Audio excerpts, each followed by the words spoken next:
നമസ്കാരം. ഇന്ന് നമ്മൾ പറയാൻ പോകുന്നത് ഡിജിറ്റൽ ലോകത്തെ പിടിച്ചുകുലുക്കിയൊരു വമ്പൻ കൊള്ളയുടെ കഥയാണ്. ഇതിലൊരു വശത്ത് ക്രിപ്റ്റോ കറൻസിയുണ്ട്, മറുവശത്ത് ചാരപ്രവർത്തനമുണ്ട്. ഇതിനെല്ലാം നടുവിലായി ലോകത്തിലെ ഏറ്റവും വലിയ രണ്ട് ശക്തികളായ അമേരിക്കയും ചൈനയും തമ്മിലുള്ളൊരു പോരാട്ടവും. അപ്പോൾ ഇതൊരു വെറും മോഷണക്കഥയാണെന്ന് നിങ്ങൾ കരുതരുത്. ഒരുപക്ഷേ ഇതൊരു പുതിയ സൈബർ യുദ്ധത്തിന്റെ തുടക്കം തന്നെയാണോ എന്ന് സംശയിക്കേണ്ടിയിരിക്കുന്നു. 1300 കോടി ഡോളർ! ഒന്ന് ഓർത്തുനോക്കൂ. ഈയൊരു ഭീമമായ സംഖ്യയാണ് നമ്മൾ കാണുന്ന ഈ അന്താരാഷ്ട്ര പ്രശ്നത്തിന്റെയെല്ലാം കാതൽ.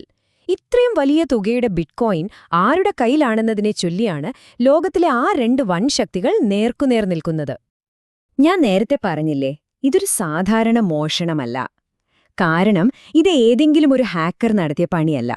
പകരം ലോകത്തിലെ ഏറ്റവും വലിയ രണ്ട് സൂപ്പർ പവറുകൾ പരസ്പരം വിരൽ ചൂണ്ടുന്ന വളരെ ഗൗരവമേറിയ ഒരു ആരോപണമായി മാറിയിരിക്കുകയാണ്. അപ്പൊ ആരാണ് സത്യം പറയുന്നത്, ആരാണ് കള്ളം പറയുന്നത്?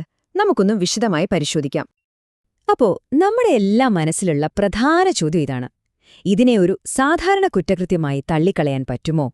അതോ ഒരു പുതിയ സൈബർ യുദ്ധത്തിന്റെ തുടക്കമാണോ നമ്മൾ ഈ കാണുന്നത്? ഈ ചോദ്യത്തിനുള്ളൊരു ഉത്തരം കണ്ടെത്താനാണ് നമ്മളിന്ന് ശ്രമിക്കാൻ പോകുന്നത്. വാ, നമുക്ക് ഈ കഥയുടെ ഉള്ളറകളിലേക്ക് പോകാം. ശരി, നമുക്ക് ആദ്യം ചൈനയുടെ ഭാഗത്തുനിന്ന് തുടങ്ങാം. എന്തുകൊണ്ടാണ് അമേരിക്കയാണ് ഈ വമ്പൻ മോഷണത്തിന് പിന്നിലെന്ന് അവരിത്ര തറപ്പിച്ചു പറയുന്നത്? അവരുടെ വാദങ്ങൾ എന്തൊക്കെയാണെന്ന് നോക്കാം. ഇവിടെ ചൈനയുടെ സൈബർ സുരക്ഷാ ഏജൻസി, അതായത് അവരുടെ national computer virus emergency response centre, അല്ലെങ്കിൽ നമുക്ക് ചുരുക്കി CVERC എന്ന് പറയാം, അവരാണ് ഈ ഗുരുതരമായ ആരോപണം ഔദ്യോഗികമായി ഉന്നയിച്ചിരിക്കുന്നത്. ഇത് ചൈനയിലെ ഏറ്റവും പ്രധാനപ്പെട്ട സൈബർ സുരക്ഷാ ഏജൻസികളിൽ ഒന്നാണ്. അതുകൊണ്ട് തന്നെ അവർ പറയുന്ന കാര്യങ്ങൾക്ക് സ്വാഭാവികമായും നല്ല ഗൗരവമുണ്ട്. ശരി, അപ്പൊ വെറുതെ ഒരു ആരോപണം ഉന്നയിച്ചാൽ മാത്രം പോരല്ലോ അല്ലേ? എന്തൊക്കെ തെളിവുകളാണ് ചൈന ഇതിനായി നിരത്തുന്നത്? അവരുടെ വാദങ്ങൾക്ക് എത്രത്തോളം ബലമുണ്ട്? നമുക്ക് വിശദമായിട്ട് തന്നെ അതൊന്ന് പരിശോധിക്കാം. അവരുടെ റിപ്പോർട്ടിൽ ഈയൊരു വാചകം പ്രത്യേകം ശ്രദ്ധിക്കണം: ഒരു രാഷ്ട്രം നേരിട്ട് നടത്തിയ ഹാക്കിംഗ് ഓപ്പറേഷൻ. അതായത് ഇത് സാധാരണ സൈബർ കുറ്റവാളികളല്ല, മറിച്ച് സാക്ഷാൽ അമേരിക്കൻ സർക്കാർ നേരിട്ടാണ് ഇത് ചെയ്തതാണെന്ന് ചൈന വിശ്വസിക്കുന്നത്. എന്തുകൊണ്ടാണ് അവർക്ക് ഇത്ര ഉറപ്പിച്ച് പറയാൻ കഴിയുന്നത്? ഇനി നിങ്ങൾ ഈ ടൈം ലൈൻ ഒന്ന് ശ്രദ്ധിച്ചു നോക്കൂ. 2020 ഡിസംബറിലാണ് ഈ മോഷണം നടക്കുന്നത്.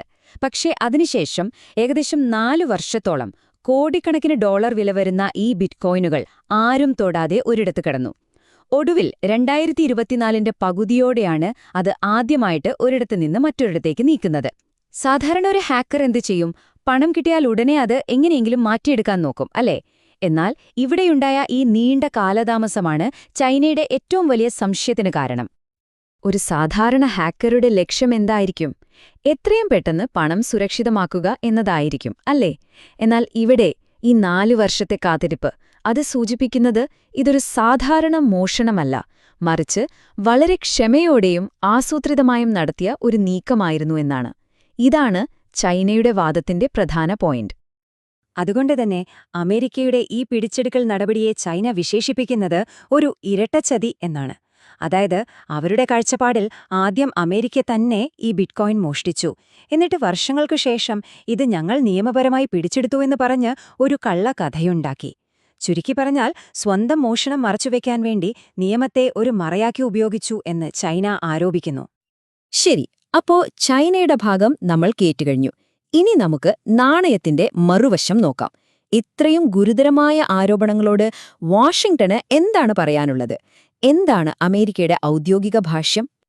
ഒരേ സംഭവത്തെക്കുറിച്ച് രണ്ട് രാജ്യങ്ങൾ പറയുന്ന കഥകൾ തമ്മിൽ എന്തുമാത്രം വ്യത്യാസമുണ്ടെന്ന് നോക്കൂ.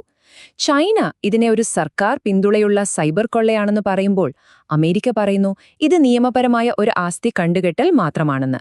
ചൈന പറയുന്നു ഇത് നിയമത്തിന്റെ മറവിൽ നടത്തിയ ചാരവൃത്തിയാണെന്ന്. അമേരിക്ക പറയുന്നു ഇത് കള്ളപ്പണം വെളുപ്പിക്കലിനെതിരെയുള്ള നടപടിയാണെന്ന്. ചുരുക്കത്തിൽ ഒരേ സംഭവം, പക്ഷെ രണ്ട് വിപരീത യാഥാർത്ഥ്യങ്ങൾ. അമേരിക്കയുടെ ഔദ്യോഗിക നിലപാട് വളരെ വ്യക്തമാണ്. അവർ പറയുന്നത് ഈ ബിറ്റ്കോയിനുകൾ പിടിച്ചെടുത്തത് കംബോഡിയയിലെ പ്രിൻസ് ഗ്രൂപ്പിന്റെ ചെയർമാനായ ചെൻ ഷി എന്നാൾക്കെതിരെയുള്ളൊരു കേസിന്റെ ഭാഗമായാണ് എന്നാണ്. കള്ളപ്പണം വെളുപ്പിക്കൽ, സാമ്പത്തിക തട്ടിപ്പ് തുടങ്ങിയ കുറ്റങ്ങൾ അന്വേഷിക്കുന്നതിനിടെയാണ് ഈ ഫണ്ട് കണ്ടെത്തിയതെന്നും ഇതിന് ചൈനയുടെ ആരോപണങ്ങളുമായി യാതൊരു ബന്ധവുമില്ലെന്നും അവർ പറയുന്നു. മാത്രമല്ല ഇത് വെറുമൊരു സാധാരണ കണ്ടുകെട്ടൽ അല്ല. അമേരിക്കൻ ഗവൺമെന്റിന്റെ ചരിത്രത്തിൽ ഡിജിറ്റൽ ആസ്തികളുമായി ബന്ധപ്പെട്ട് നടന്ന ഏറ്റവും വലിയ കണ്ടുകെട്ടൽ നടപടിയാണിത്.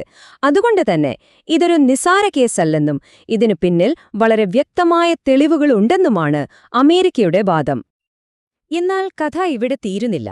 അമേരിക്ക കുറ്റവാളിയായി ചിത്രീകരിക്കുന്ന ഈ ചെൻ ഷി, അദ്ദേഹം ഈ ആരോപണങ്ങളെല്ലാം പൂർണ്ണമായും നിഷേധിക്കുകയാണ്. അദ്ദേഹത്തിന്റെ അഭിഭാഷകർ പറയുന്നത് യു.എസ്. ഗവൺമെന്റിന്റെ അവകാശവാദങ്ങൾ ഗുരുതരമായി തെറ്റിദ്ധരിക്കപ്പെട്ടതാണ് എന്നാണ്. അപ്പോ ഇത് ഈ കേസിനെ കൂടുതൽ സങ്കീർണമാക്കുകയാണ് അല്ലേ? ശരി, ഇതുവരെ നമ്മൾ സംസാരിച്ചത് ആരാണ് ഇത് ചെയ്തത് എന്നതിനെക്കുറിച്ചാണ്. ഇനി നമുക്ക് എങ്ങനെയാണ് ഇത് സംഭവിച്ചത് എന്ന് നോക്കാം. 2020 നടന്ന ഈ വലിയ കൊള്ളയ്ക്ക് വഴിവെച്ച ആ സാങ്കേതിക പിഴവ് എന്തായിരുന്നു? ഈ മോഷണത്തിന് ഉപയോഗിച്ച രീതിയാണ് ബ്രൂട്ട് ഫോഴ്സ് അറ്റാക്ക്. വളരെ ലളിതമായി പറഞ്ഞാൽ ഇതൊരു താക്കോലും പൂട്ടും പോലെയാണ്. ശരിയായ താക്കോല് കിട്ടുന്നതുവരെ സാധ്യമായ എല്ലാ താക്കോലുകളും ഒന്നിനു പുറകെ ഒന്നായി പരീക്ഷിച്ചു നോക്കുന്ന ഒരു രീതി. പാസ്വേഡുകളുടെ കാര്യത്തിൽ ശരിയായത് കിട്ടുന്നതുവരെ കമ്പ്യൂട്ടർ ഉപയോഗിച്ച് എല്ലാ കോമ്പിനേഷനുകളും പരീക്ഷിക്കുന്നതിനെയാണ് നമ്മൾ ബ്രൂട്ട് ഫോഴ്സ് അറ്റാക്ക് എന്ന് പറയുന്നത്. അപ്പോ ഒരു ചോദ്യമുണ്ട്. ഇത്രയധികം സമയമെടുക്കുന്ന ഈ ബ്രൂട്ട് ഫോഴ്സ് അറ്റാക്ക് എങ്ങനെ ഇവർക്ക് ഇത്ര എളുപ്പത്തിൽ ചെയ്യാൻ കഴിഞ്ഞു? അതിന് കാരണം ആ മൈനിംഗ് പൂളിന്റെ സുരക്ഷാ സംവിധാനം വളരെ ദുർബലമായിരുന്നു എന്നതാണ്. സാധാരണ ഉപയോഗിക്കുന്ന 256 ബിറ്റ് സ്റ്റാൻഡേർഡിന് പകരം അവർ ഉപയോഗിച്ചത് വെറും 32 ബിറ്റ് നമ്പർ ജനറേറ്ററാണ്. ഇതൊരു വലിയ ബാങ്ക് ലോക്കറിന് ചെറിയൊരു താഴിടുന്നത് പോലെയായിപ്പോയി.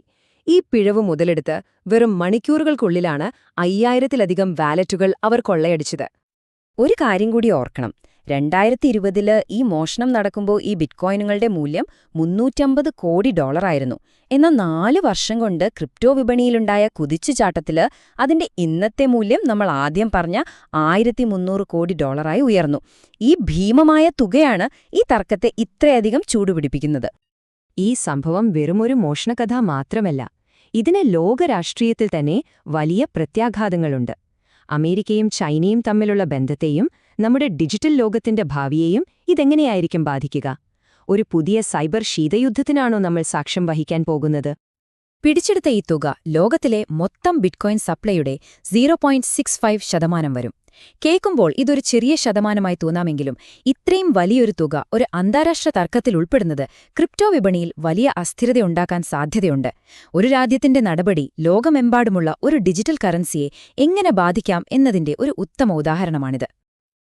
അപ്പോ ഈ സംഭവത്തിൽ നിന്ന് നമ്മൾ എന്താണ് മനസ്സിലാക്കേണ്ടത്?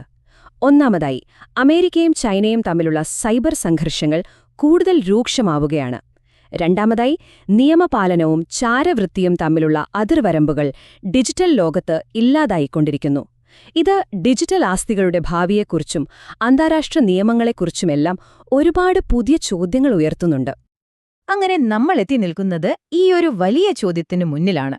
അന്താരാഷ്ട്ര സംഘർഷങ്ങളുടെ ഭാവി ഇതാണോ? കോഡും ക്രിപ്റ്റോ കറൻസിയും ഉപയോഗിച്ച് നടത്തുന്ന ഒരു യുദ്ധം ഒരുപക്ഷേ ഈ സംഭവം വരാനിരിക്കുന്നതിന്റെ ഒരു ചെറിയ സൂചന മാത്രമായിരിക്കാം. ഇതിനെക്കുറിച്ച് നിങ്ങൾക്ക് എന്താണ് തോന്നുന്നത്? നിങ്ങളുടെ അഭിപ്രായങ്ങൾ തീർച്ചയായും അറിയിക്കുക. മറ്റൊരു വിഷയവുമായി വീണ്ടും കാണാം.